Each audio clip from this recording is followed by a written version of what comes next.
So what's up? What's up? What's up? What's going on, everybody? It's Twin Flames Unite, and we're at it again. And today we have another awesome topic to go into, and we're going to be diving deep today, y'all. Yes. Okay. Get your goggles. Yeah. So today we're going to be talking about the twin flame separation, how to survive it, and we actually got 3 parts onto this particular webinar. So we're going to break it down in 3 parts, and we're going to jump right into it. All right. All right. So let's go ahead. Let me share this screen real quick. And I'm just going to share. Boom. Yeah, that one. All right. Awesome. So here we go. How to survive the twin flame separation. Let's get it. Okay. Now, just starting out, this is going to be our objective for today, because we definitely want to make sure that you leave from this space with knowing what to do whenever a twin flame separation is occurring or about to occur, or anything of that nature. So the first thing that we're going to cover is, why is this relationship not like any other? Okay? Because this is not your normal boyfriend, girlfriend, husband, and wife. No, it's not. It's really not. So we're going to talk about that just a little bit to differentiate the difference between, I guess what you could say, a normal relationship versus a twin flame relationship. And we're also going to go into what are the possible causes of separation. Okay? Because it's not something that just pops up out of the blue. There is a reason why the separation occurs. And then last but not least, we're going to talk about how you can transcend the run-in chaser phase. Okay? Because this is one that a lot of people have struggles with. But hey, whenever you have the most struggle, that's where you have the most rewards. Yes. Okay? So we're going to dive into it. And what's the first thing we got here, baby? All right. Look at these beautiful people in that, almost a sunset. It looks like a moon. You know what? That's an eclipse. All right. So twin flames are unique. Everybody knows this, because it's the one relationship you just can't get your hand or your head around. Okay. So twin flames are 2 souls who were once one in the same energy consciousness. They represent 2 parts of the same original consciousness that choose to divide into 2 to experience the nature of duality, expand learning and evolution of understanding, and ultimately reunite through love. The purpose of the relationship is to help us shed away the ego, heal our wounded hearts, and transform into spiritually awakened beings. So this part right here is really key for us to really get into our subconscious. And once we can hone this part in this last part, which is a purpose, it does help the journey a whole lot. Like it really helps us to transcend things like maybe jealousy or, bruised ego. It helps us to really bring that home. If you can get this into your subconscious, it's right here. It helps the journey a lot. So the purpose, the whole entire purpose of the relationship is to help us shed away the ego, heal our wounded hearts, like, from childhood trauma to even relationship trauma, later on in our life, of course. Yes. And transform, which means when you're transforming, you're leaving one phase and you're entering into a new phase. And sometimes it's like it's giving birth. And with the birthing process, you're going to have the growing pains that come along with it. It's not that it's going to be easier, but at least this is a way of understanding why you're going through those growing pains. And with that perception, it gives some level of comfort, so to speak. Yes. So just know the whole purpose is to really help you to awaken. Yeah. And that's the reason why this type of relationship is one that's difficult than most, which is because it is really forcing you to deal with things that you normally don't run towards. Because, most of the times when individuals go into a relationship, they're going in it for the love, the happiness, the joy. And once all of that love and happiness and joy goes away, then that's when you have a lot of breakups that happen. But with the twin flame relationship, If you're not ready for it, it's gonna. And it really makes you look at yourself, though. Yeah. That's one of the things I really that I consider that I like about the twin flame dynamic is that it really makes you look at yourself. Yeah. And sometimes we become strangers to ourselves. We don't look at ourselves very often, or we've really hidden ourselves or fragmented ourselves from trauma and also from, being a people pleaser. When you're a people pleaser, every time you tell someone yes, you're telling yourself no. And that part of yourself gets buried. And the more you people please, the more you get buried. And so the more you're not familiar with yourself. So when your twin flame comes along now, what they're doing is they're bringing up those buried aspects of self that you buried. And so now it's new. Right. Yeah.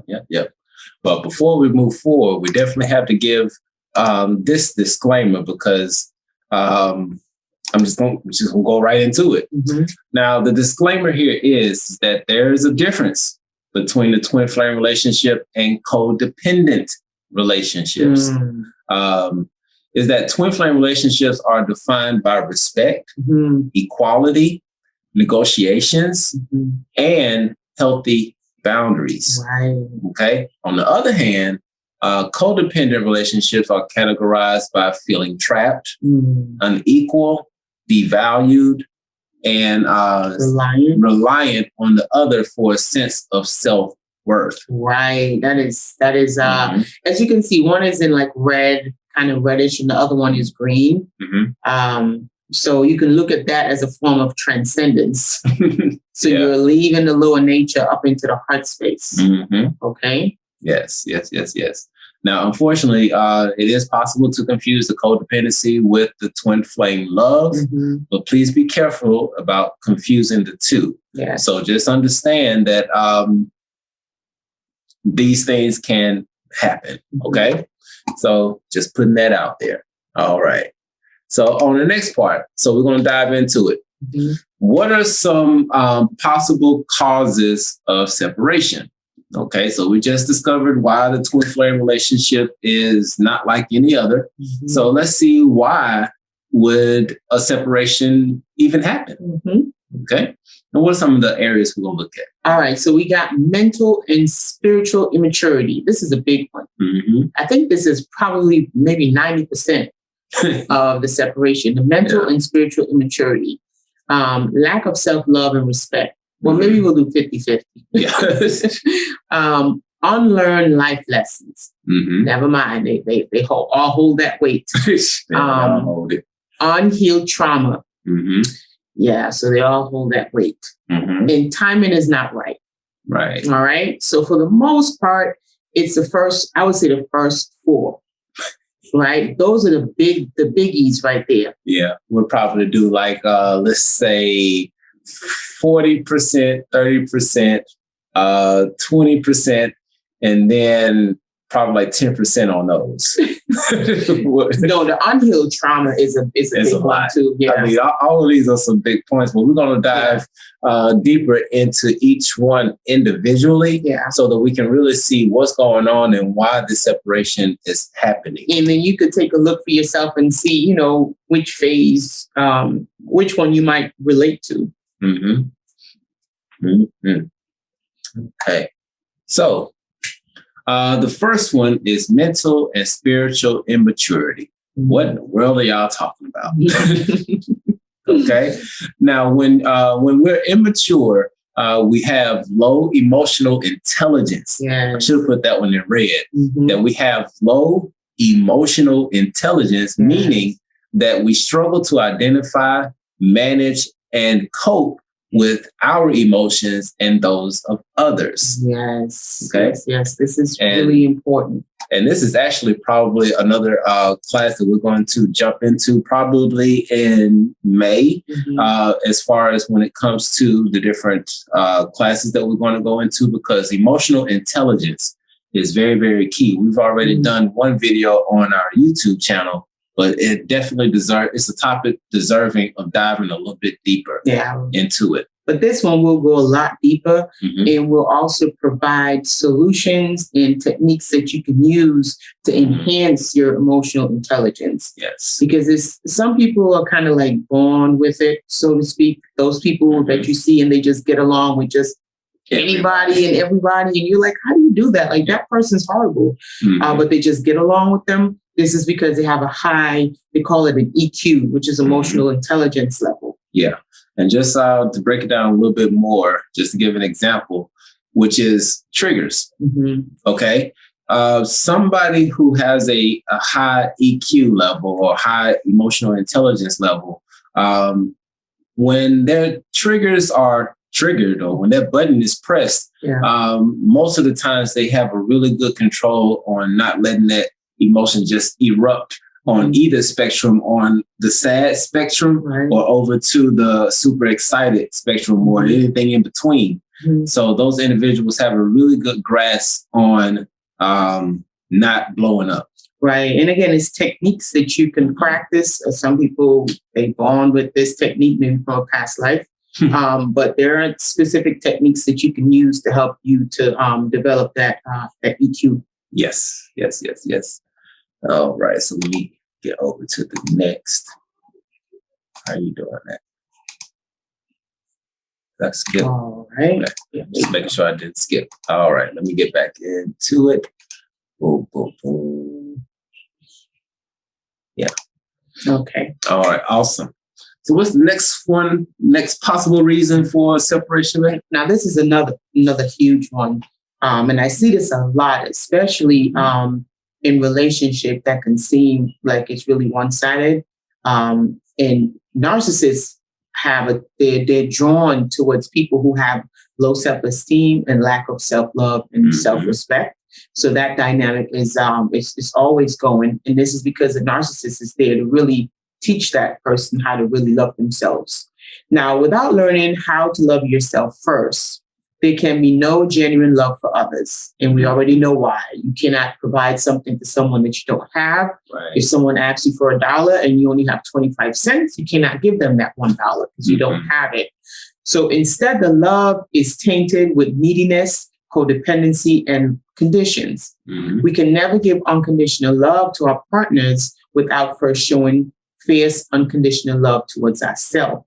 As a result of this, some twin flame relationships unfortunately crumble under the weight of insecurity and self-hatred. And there, ladies and gentlemen, is where most of the problems lie, especially in the runner and the chaser phase. Yeah, because when you think about it on both sides of the coin, you have an individual that's running because they feel like they are not worthy of having such a love, which is actually one of the videos we're going to do tomorrow is about the twin flame relationship was real. It is real. You know, some people want to try to discount it because it hurts so much, but it was an experience that you went through. It's an experience that you're currently going through, and you are deserving of such a love.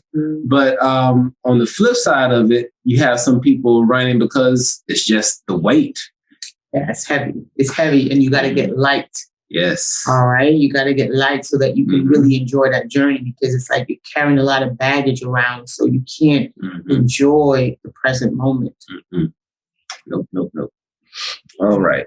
So now on this next one, once again, these are possible reasons why twin flame separation would occur. And this one right here is one that I feel like, as far as in our relationship, is one of the reasons why we didn't connect earlier, which was because there were a lot of unlearned lessons. Facts. Okay. I really agree with this one. So unlearn life lessons. Life needs to prepare you before you enter a twin flame relationship. And I really agree this is what was taking place with us for real. Sometimes this means that you need to enter other relationships, establish new friendships, or expand your life experience, like travel. You know, you can volunteer, get a new job before you're ready. Mm-hmm. So this is one of the key components to really skipping that runner and chaser phase, so to speak, you know? Yeah. It's like being able to graduate. Right. Because just let's just say for the sake of this particular webinar, just all things being equal, getting into a twin flame union is like graduating from college. Okay. In order to get that degree, you have to pass all of those classes. You have to get all of those credits. And actually, you don't even so much have to pass those classes. You have to get the credits. The prerequisites. Mm-hmm.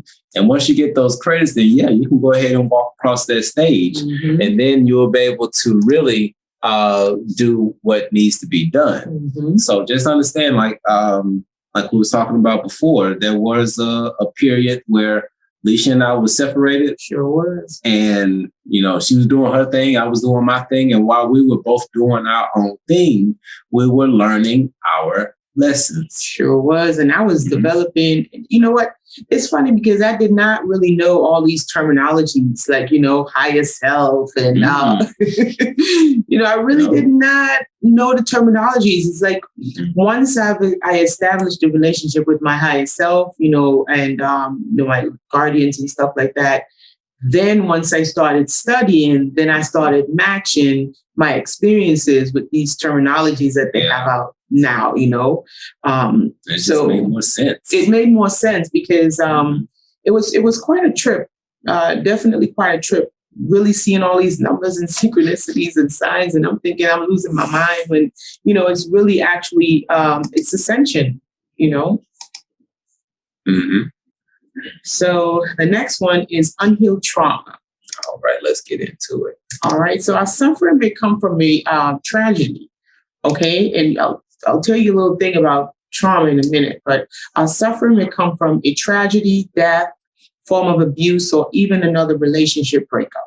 Mm-hmm. All right. We may not emotionally be in a place to open up yet. Mm-hmm. Therefore, a process of healing may be necessary first. Mm-hmm. But some people are attuned to these things. Some people naturally know these things, maybe from past experience. Mm-hmm. Some people don't.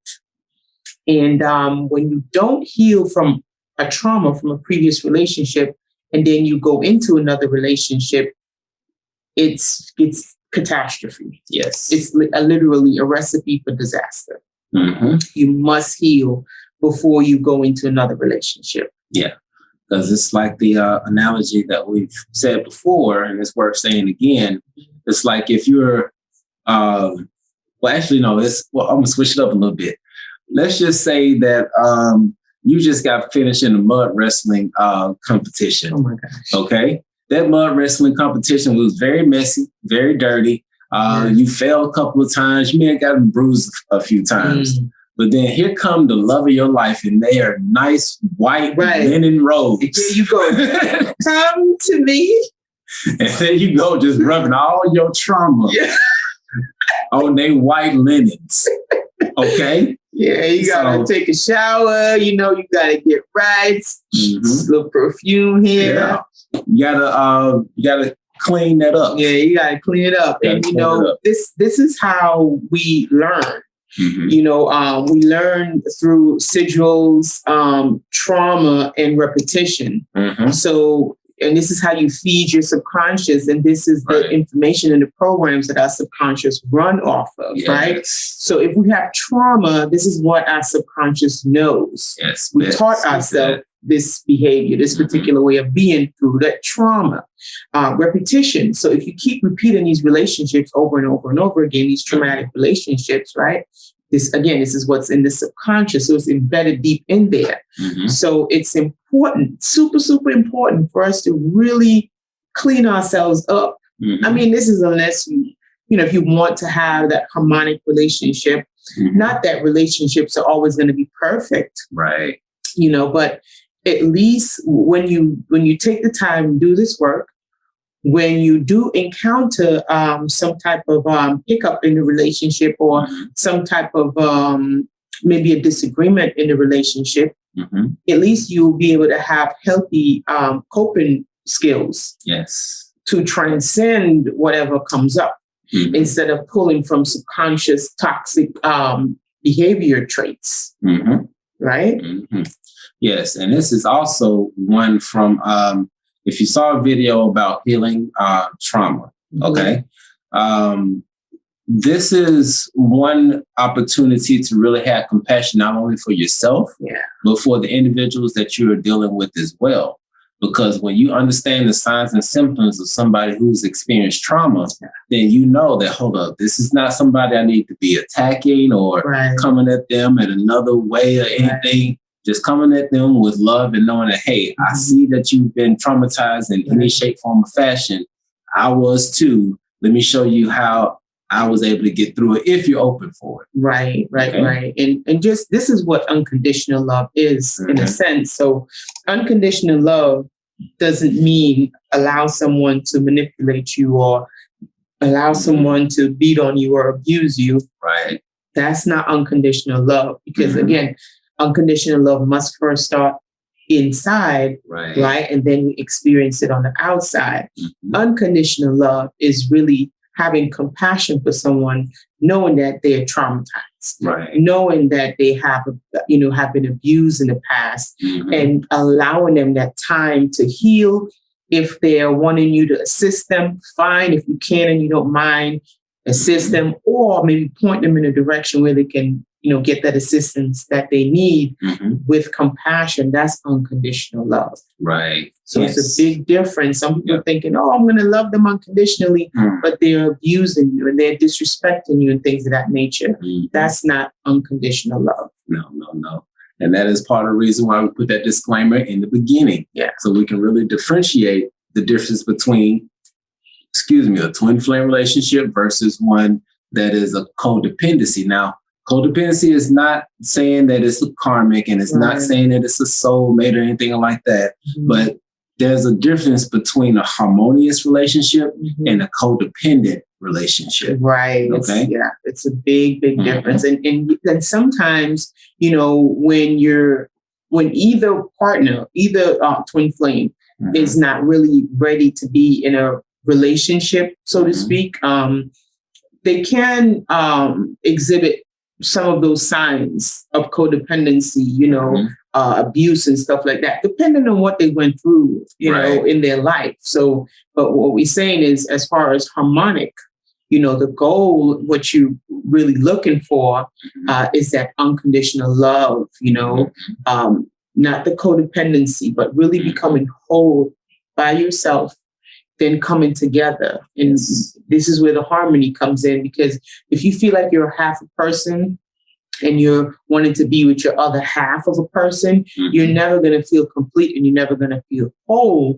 And this is where the whole codependency thing comes in. It's like you're feeding off of someone versus, feeding from within, pulling from that absolute energy, that consciousness, that collective, that flow, if you want to call it, pulling from that flow within, right? It's much, much better when you're whole and you come together with another whole person and having two halves coming together. It's really creates a lot of imbalance. Yes. Now, we have one last one to go into as far as possible reasons for the separation. And what better time than to go into this one? And this is where it's nobody's fault. It's not your fault. Right. It's not your twin flame's fault. It's just that the timing is not right. True. Okay? True. Okay. Now, the best thing to do in this situation is to surrender. Yep.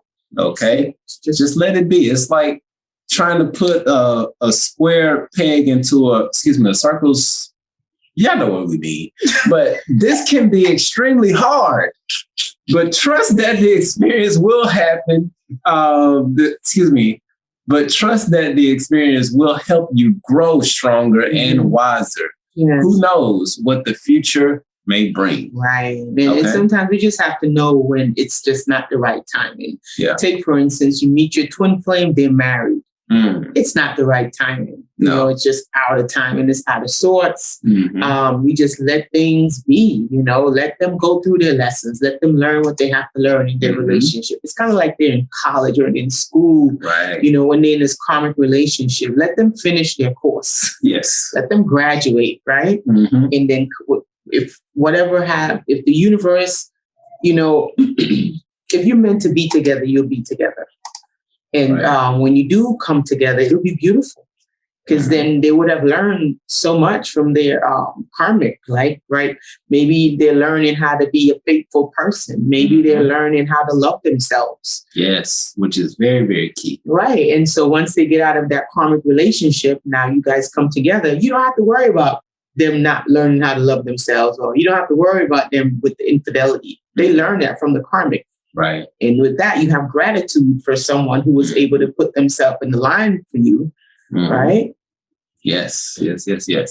Now we have this beautiful, beautiful quote that we wanted to share before we go into the next part about how to transcend the run and chaser phase. And with this quote, it says that as twin flames, we are always together, even if we are thousands of miles apart physically. I like this. Silence your ego mind. Tune into your heart, and you will feel your twin. There is no such thing as real separation.